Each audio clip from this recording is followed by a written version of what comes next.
इस लेक्चर से हम शुरू करने वाले हैं मैथमेटिकल रिलेशंस। जिस लड़की को तुम सबसे ज्यादा पसंद करते थे उसने तुम्हारे साथ क्या किया था? वो तुम्हारा काट के किसी दूसरे लड़के के पास चली गई थी मेरे भाई। और जिस दूसरे लड़के के पास वो गई थी, इसने उसका भी काटा और किसी तीसरे लड़के के पास चले गए।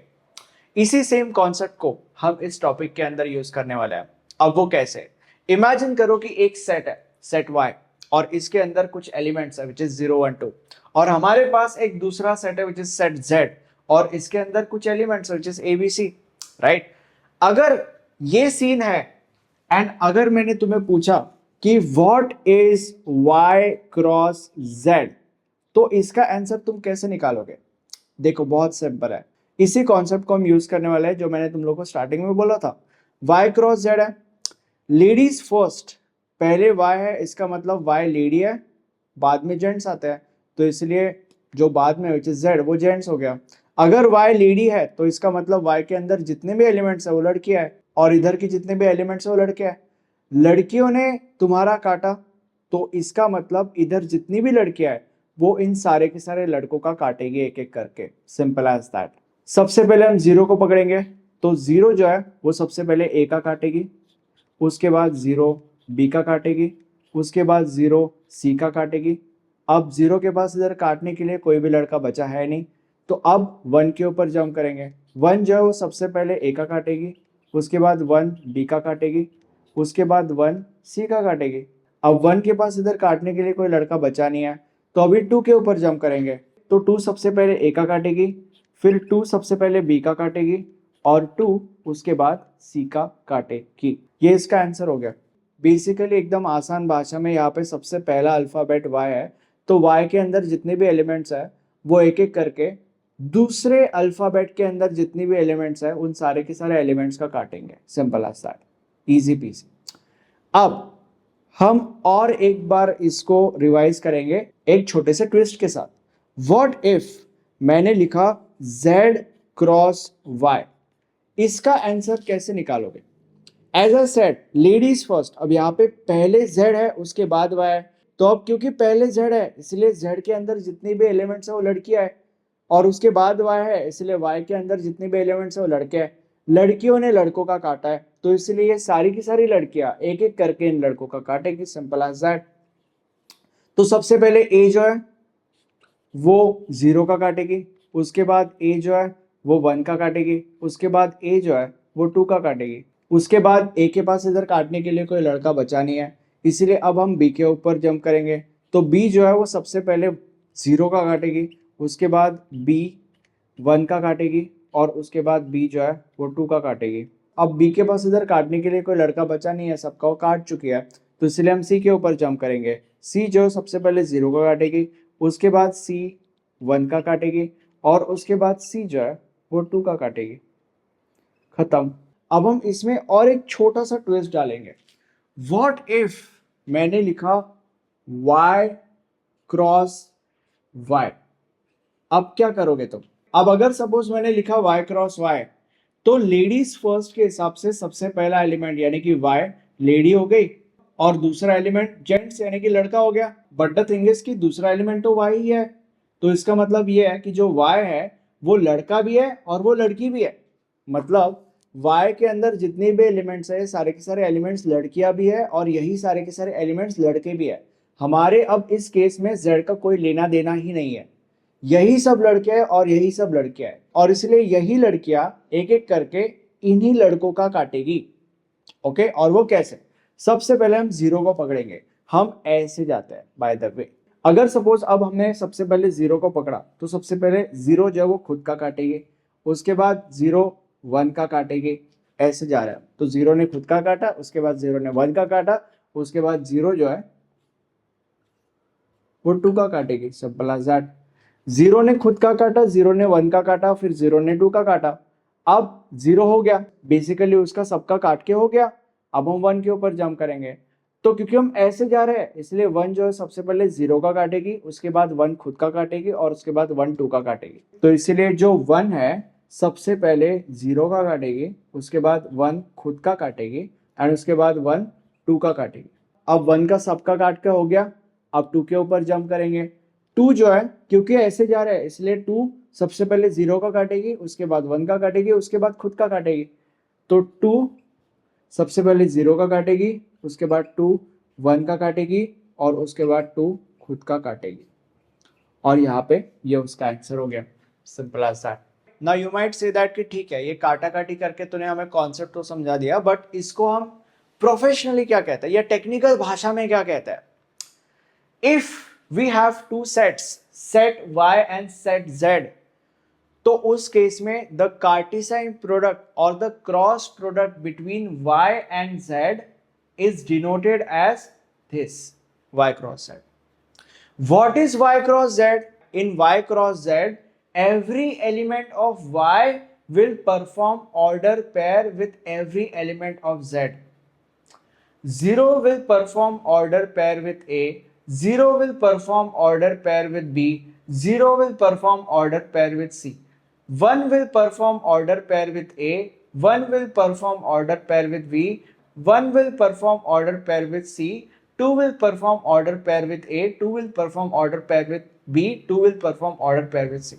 इस तरीके से इन सब चीजों को टेक्निकल भाषा में संबोधित किया जाता है। अब हम अगले टॉपिक के ऊपर जंप करेंगे, which is relations. Now when it comes to relations, सबसे पहले ये समझ लो कि सबसेट का मतलब क्या होता है। अगर मैंने पूछा is R0 a subset of y cross z, तो अगर R0 के अंदर जो एलिमेंट्स है वो एलिमेंट्स y क्रॉस z के अंदर भी प्रेजेंट है, तो हम ये कह सकते हैं कि R0 is a subset of y cross z। अगर R0 के अंदर एक भी ऐसा एलिमेंट है जो y क्रॉस z के अंदर नहीं प्रेजेंट है, तो उस केस में हम ये कहेंगे कि R0 is not a subset of y cross z। तो अभी इस केस में R0 के अंदर जो भी एलिमेंट्स है वो सारे के सारे एलिमेंट्स y क्रॉस z के अंदर प्रेजेंट है। देखो 0, b प्रेजेंट है, देन 0, c प्रेजेंट है, 2, b प्रेजेंट है, 2, c प्रेजेंट है। तो क्योंकि R0 के अंदर जितनी भी एलिमेंट्स है वो सारे के सारे एलिमेंट्स y क्रॉस z के अंदर प्रेजेंट है, इसलिए हम ये कहेंगे कि R0 is a subset of y cross z। Subset clear हो गया। अब when it comes to relations, imagine करो कि हमारे पास यही सेम y और z है और मैंने लिखा R0 is equal to this is this, and मैंने नीचे क्वेश्चन पूछा is R0 relation from y to z। R0 तभी relation from y to z होगा जब R0 is a subset of y cross z। Is R0 a subset of y cross z? Yes, R0 is a subset of y cross z. अभी अभी हमने देखा। अब क्योंकि R0 is a subset of y cross z, इसलिए हम ये कहेंगे कि R0 is a relation from y to z, right? अब R0 is a relation from y to z अभी अभी हमने क्लियर किया। तो अब इसको लिखते कैसे है? इसको हम ऐसे लिखते हैं। सबसे पहले हम लिखेंगे R0 subset of y cross z, which implies R0 is in relation from y to z. Okay, अगर तुम्हें ये नहीं समझा दैट इज टोटली फाइन, क्योंकि हमारे पास एग्जांपल्स है। सेकंड क्वेश्चन, मान लेते हैं मैंने लिखा R1 is equal to this is this, and मैंने पूछा is R1 relation from y to z। R1 तभी relation from y to z होगा जब R1 would be subset of y cross z। Is R1 a subset of y cross z? y cross z, ये R1, is this a subset of y cross z? क्या ये सारे के सारे elements इधर present है? नहीं, इसमें से एक ऐसा एलिमेंट है विच इज b,1 जो यहाँ पे नहीं प्रेजेंट है। तो अगर एक भी ऐसा एलिमेंट है इधर का जो यहाँ पे नहीं प्रेजेंट है, तो इसका मतलब यह है कि R1 is not a subset of y cross z। Simple as that. अब क्योंकि R1 is not a subset of y cross z, इसलिए R1 is not in a relation from y to z। Simple as that. अब इसको लिखते कैसे? R1 is not subset of y cross z, which implies R1 is not in relation from y to z. अब तीसरा question, R2 is equal to null. Is R2 relation from y to z? अब R2 again तभी relation from y to z होगा जब R2 would be subset of y cross z. Is R2 a subset of Y cross Z? Yes. R2 null मतलब R2 के अंदर कुछ भी नहीं है. You need to understand that कि एक फॉर्मूला है which is null set is a subset of every set. Okay अब क्योंकि null set is a subset of every set, तो ये जो नल सेट है it would be a subset of this set as well. अब क्योंकि ये subset of this set है इसलिए हम ये कहेंगे कि R2 is in relation from Y to Z because R2 is a subset of Y cross Z. Okay तो हम यहां पे लिखेंगे R2 is a subset of Y cross Z which implies R2 is in relation from Y to Z. R3 is equal to Y cross Z. Is R3 relation from Y to Z? R3 तभी in relation होगा from Y to Z जब R3 is a subset of Y cross Z. Is R3 a subset of Y cross Z? R3 खुद ही Y cross Z है. तो every set is a subset of itself. ये भी एक formula है. अब क्योंकि every set is a subset of itself, Y cross Z would also be the subset of Y cross Z मतलब कि itself. तो इसका मतलब yes, R3 is a subset of Y cross Z. अब क्योंकि R3 is a subset of Y cross Z इसलिए R3 is in a relation from Y to Z. अब क्योंकि R3 is in a relation from Y to Z इसलिए हम इसको कैसे लिखेंगे? पहले तो लिखेंगे R3 is subset of Y cross Z which implies R3 is in relation from Y to Z. Simple as that. अब हम एक मेजर क्वेश्चन सॉल्व करने वाले हैं बट उससे पहले तुम्हें एक छोटा सा कॉन्सेप्ट समझने की जरूरत है. तो पहले हम वो कॉन्सेप्ट समझ लेते हैं. हमारे पास एक सेट है सेट A जिसके अंदर 4 एलिमेंट्स है और ये क्वेश्चन पूछा गया है. अब हम ये समझते हैं सबसे पहले कि ये क्वेश्चन हमें कहना क्या चाहता है. R be the relation defined on A. इस लाइन का क्या मतलब है? इस लाइन का मतलब यह है कि जो भी हमारा आंसर होगा वो आंसर A क्रॉस A का सबसेट होगा. ठीक है, ये इसका मतलब है. As relation from A to B if and only if B is a multiple of A. इसका मतलब क्या है? इसका मतलब यह है कि जो हमारा आंसर होगा वो एक तो इसके अंदर में से ही कुछ ना कुछ होगा. तो मतलब हमारे आंसर के अंदर इनमें से ही कुछ ना कुछ पेयर्स होने वाले हैं. राइट. तो ये जो लाइन है वो ये कहता है कि हमें ऐसे A कॉमा B पेयर्स हमारे आंसर के अंदर डालने हैं उसी में से कि उन पेयर्स के अंदर जो सेकंड एलिमेंट है that should be multiple of first element. एकदम आसान भाषा में ऐसे पेयर्स हमारे आंसर के अंदर होने चाहिए जिनके अंदर जो सेकंड एलिमेंट है वो फर्स्ट एलिमेंट के टेबल के अंदर आ रहा हो. Simple as that. ठीक है, तो अभी हम लिखते हैं. तो ऐसे कौन से पेयर्स है जिनके अंदर सेकंड एलिमेंट फर्स्ट एलिमेंट के टेबल के अंदर आता है? क्या 1,1 के अंदर सेकंड एलिमेंट फर्स्ट एलिमेंट के टेबल के अंदर आता है? हाँ आता है. क्या 1,3 के अंदर सेकंड एलिमेंट फर्स्ट एलिमेंट के टेबल के अंदर आता है? हाँ 1 के टेबल में 3 आता है, 1 के टेबल में 6 भी आता है, 1 के टेबल में 8 भी आता है. ठीक है, उसके बाद क्या 3 के टेबल में 1 आता है? नहीं आता है. क्या 3 के टेबल में 3 आता है? हाँ आता है. क्या 3 के टेबल में 6 आता है? आता है. क्या 3 के टेबल में 8 आता है? नहीं आता है. क्या 6 के टेबल में 1 आता है? नहीं आता है. 6 के टेबल में 3 आता है? नहीं आता है. 6 के टेबल में 6 आता है? हाँ आता है मेरे भाई. क्या 6 के टेबल में 8 आता है? नहीं आता है. क्या 8 के टेबल में 1 आता है? नहीं आता है. 8 के टेबल में 3 आता है? नहीं आता है. 8 के टेबल में 6 आता है? नहीं आता है. 8 के टेबल में 8 आता है? आता है. ठीक है, बस यही हमारा आंसर है.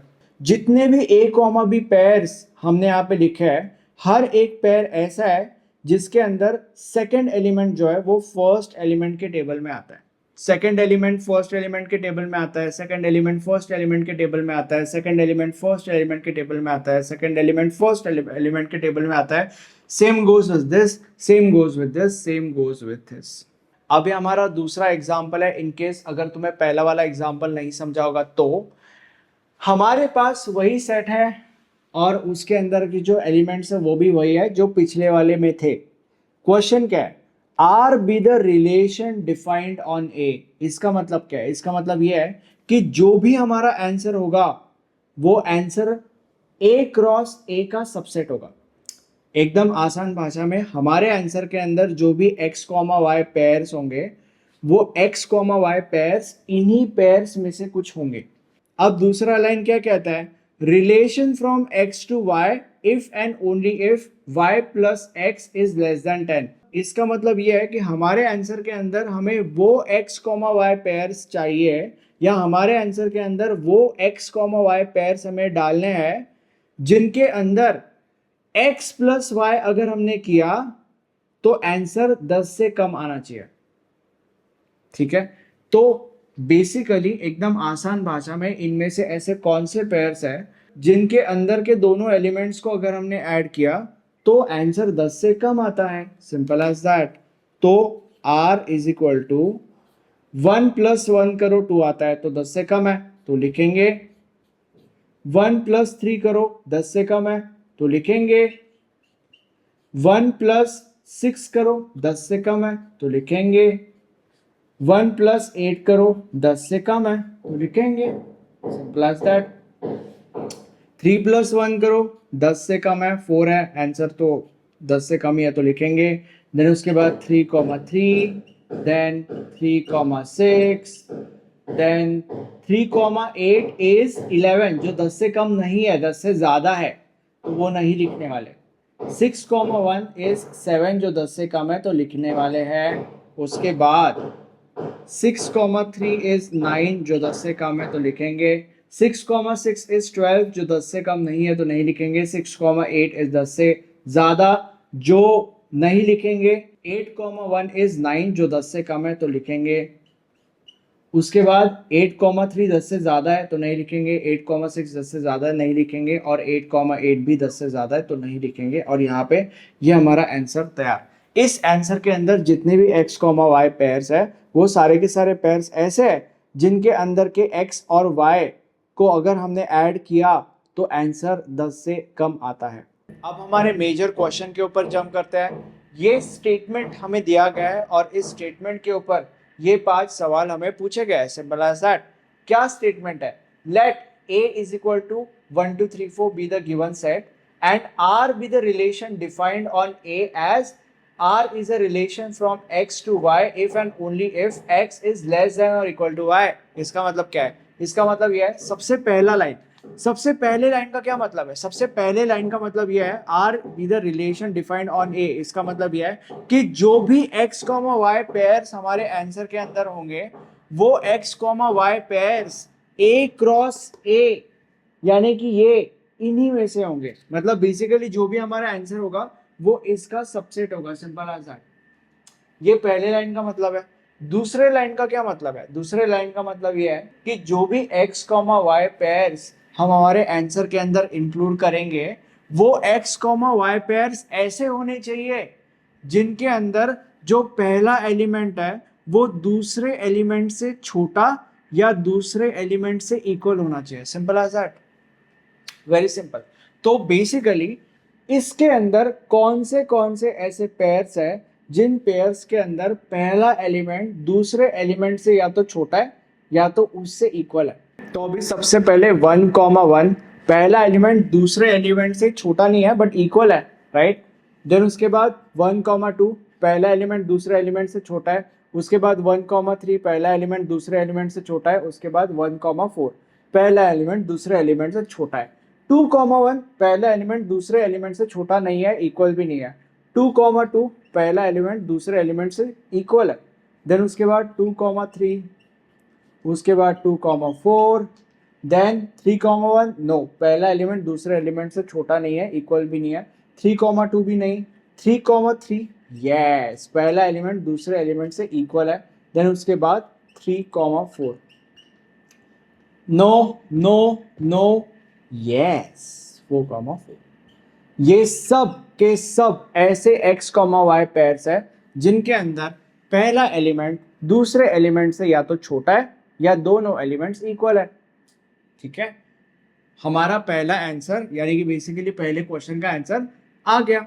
अब हम दूसरे सवाल के ऊपर जंप करते हैं, which is draw digraph of are.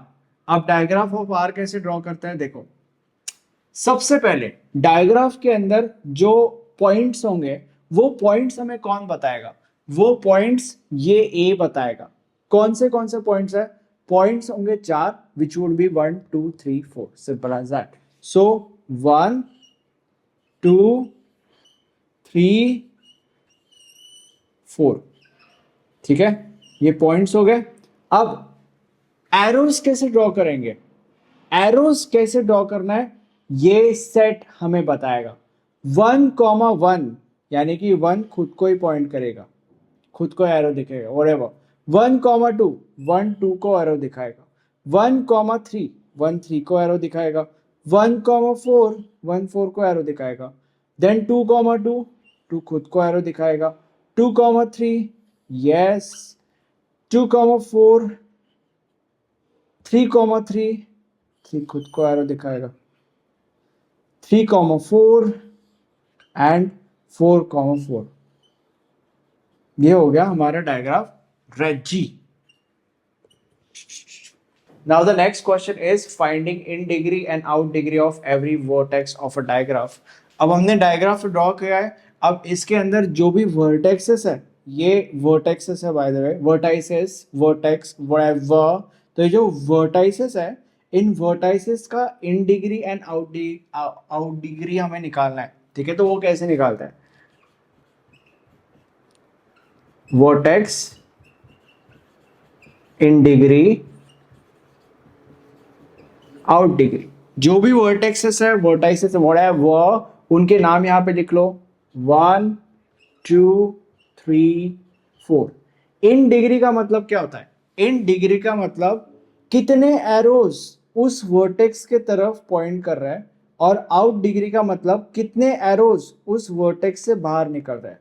अगर हमने वर्टेक्स 1 को कंसिडर किया तो कितने ऐसे एरोज है जो वर्टेक्स 1 की तरफ पॉइंट कर रहा है, तो एक ही ऐसा एरो है जो वर्टेक्स 1 की तरफ पॉइंट कर रहा है, इसलिए हम यहाँ पे लिखेंगे इन डिग्री की जगह पे 1। कितने ऐसे एरोज है जो 1 से बाहर आउट लाइक 1 से बाहर जा रहा है, 1 2 3 4, ठीक है, तो हम यहाँ पे लिखेंगे 4। अगर हमने वर्टेक्स 2 को कंसिडर किया तो कितने ऐसे एरोज है जो वर्टेक्स 2 की तरफ पॉइंट कर रहा है, 1 और 2, तो इसलिए हम यहाँ पे लिखेंगे 2। और कितने ऐसे एरोज है जो वर्टेक्स 2 से बाहर जा रहे हैं, 1 2 3। वर्टेक्स 3 को कंसिडर किया तो कितने ऐसे एरोज है जो वर्टेक्स 3 की तरफ पॉइंट कर रहे हैं, 1 2 3, तो इसलिए हम यहाँ पे लिखेंगे 3। और कितने ऐसे एरोज है जो वर्टेक्स 3 से बाहर जा रहे हैं, 1 और 2, इसलिए हम यहाँ पे लिखेंगे 2। When it comes to vertex 4, कितने ऐसे एरोज है जो वर्टेक्स 4 की तरफ पॉइंट कर रहे हैं, 1 2 3 4। और कितने ऐसे एरोज है जो वर्टेक्स 4 से बाहर जा रहे हैं, 1। नेक्स्ट इज मैट्रिक्स रिप्रेजेंटेशन, तो हम यहां पे लिखेंगे matrix representation is equal to, हमें कैसे पता चलेगा कि जो हम मैट्रिक्स ड्रॉ करेंगे उसका साइज क्या होगा, ये ए हमें बताएगा। यहाँ पे ए है और यहाँ पे ए की सेट है, तो इसलिए तो इसका मतलब, और इस सेट के अंदर 4 एलिमेंट्स है विच इज 1 2 3 4, तो इसका मतलब ये है कि हमारा जो मैट्रिक्स है वो 4x4 होगा, 1 2 3 4। So 1 2 3 4 and 1 2 3 4।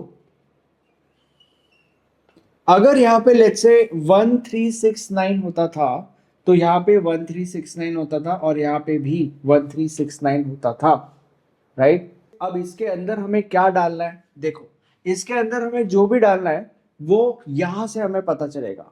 1 1, यहाँ पे जो भी पेयर्स है उनको हम 1 कंसिडर करेंगे, और इन पेयर्स को कंसिडर करके जब मैट्रिक्स भर जाएगा, यहाँ पे जो भी पेयर्स है उनको हम यहाँ पे 1 लिखेंगे, और बाकी की जो प्लेसेस बचेंगे वहां पे 0 लिखा जाएगा।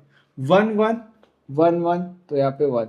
देन उसके बाद 1 2 1 3 1 4, 1 2 1 3 1 4, देन 2 2 2 3 2 4, 2 2 2 3 2 4, 3 3 3 4 and 4 4, 3 3 3 4 and 4 4। बाकी की जगहों पे 0 0 0 0 0। ये हमारा मैट्रिक्स हो गया। Now the last question is domain, range and inverse. सबसे पहले हम डोमेन के ऊपर जंप करते हैं। What do you mean by domain? Domain का मतलब ये जितने भी ऑर्डर पेयर्स है रिलेशन के अंदर के, इन सारे के सारे ऑर्डर पेयर्स का पहला एलिमेंट, इसको हम कहते हैं डोमेन। रेंज मतलब ये जो सारे के सारे पेयर्स है रिलेशन के अंदर के, इन सारे के सारे पेयर्स का दूसरा एलिमेंट। इनवर्स मतलब ये जो सारे के सारे पेयर्स है, इन सारे के सारे पेयर्स को उल्टा कर दो, दैट इज इनवर्स। अब इसको लिखते कैसे, that is the main thing. सबसे पहले हम डोमेन के ऊपर जंप करते हैं। डोमेन को हम लिखते हैं domain R is equal to, इसको डिनोट कैसे करना है वो हमें पहले देखना पड़ेगा। इसको डिनोट ऐसे करते हैं, सारे order pairs x comma y जो r को बिलोंग करते हैं, सारे के सारे order pairs x comma y जो r को बिलोंग करते हैं, इन हर एक पेयर्स में से जो सबसे पहला एलिमेंट है वो, तो सबसे पहला एलिमेंट कौन सा है, x, तो हम यहाँ पे लिखेंगे x। एकदम आसान भाषा में इन सारे के सारे पेयर्स का जो पहला एलिमेंट है वो, वही हमने यहाँ पे डिनोट किया है, राइट। तो इज इक्वल टू सारे के सारे पेयर्स के पहले एलिमेंट यहाँ पे लिख दो, सिंपल एज दैट। तो 1, रिपीट नहीं करेंगे हम कोई भी एलिमेंट, 1 2 3 और 4, 1 2 3 4। Next, range R is equal to सारे के सारे order pairs x comma y, सारे के सारे order pairs x comma y जो R को बिलोंग करते हैं, इन सारे के सारे पेयर्स का सेकंड एलिमेंट, सेकंड एलिमेंट कौन सा है, y, तो हम यहां पे देखेंगे y, सिंपल एज दैट। तो इन सारे के सारे पेयर्स का सेकंड एलिमेंट लिख दो, 1 2 3 4। 2 ऑलरेडी हुआ है, 3 ऑलरेडी हुआ है, 4 ऑलरेडी हुआ है, 3 4 ऑलरेडी हुआ है, तो इसलिए 1 2 3 4। Now what about inverse? इसको हम इनवर्स रिलेशन लिखते हैं, ओके। इनवर्स रिलेशन, और इसको R ऐसे डिनोट करते हैं।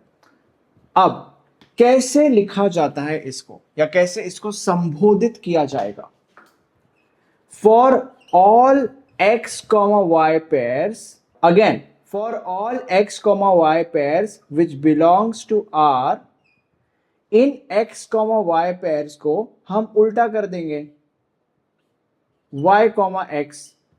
मैंने तुम लोग को पहले ही बोला था कि इनवर्स का मतलब ये सारे के सारे जो पेयर्स है उनको बस उल्टा कर दो, ठीक है। वही हमने यहाँ पे लिखा है, अब हमें बस वो करना है। तो 1 1 जो है वो 1 1 ही होगा, उसके बाद 1 2 जो है वो 2 1 हो जाएगा, 1 3 3 1 हो जाएगा, 1 4 4 1 हो जाएगा, उसके बाद 2 2 2 2 हो जाएगा, 2 3 3 2 हो जाएगा, 2 4 4 2 हो जाएगा, 3 3 3 3 हो जाएगा, देन उसके बाद 3 4 4 3 हो जाएगा, एंड 4 4 4 4 हो जाएगा। ये उसका आंसर है। अब ये हमारा होमवर्क क्वेश्चन है, अगर तुम इसको सॉल्व कर सको बहुत अच्छी बात है, बट अगर तुम इसको सॉल्व नहीं कर पाओ दैट इज टोटली फाइन, क्योंकि नोट्स के अंदर हमने इस क्वेश्चन को सॉल्व करके रखा है। नोट्स के सारे डिटेल्स आपको नीचे डिस्क्रिप्शन बॉक्स में मिल जाएंगे।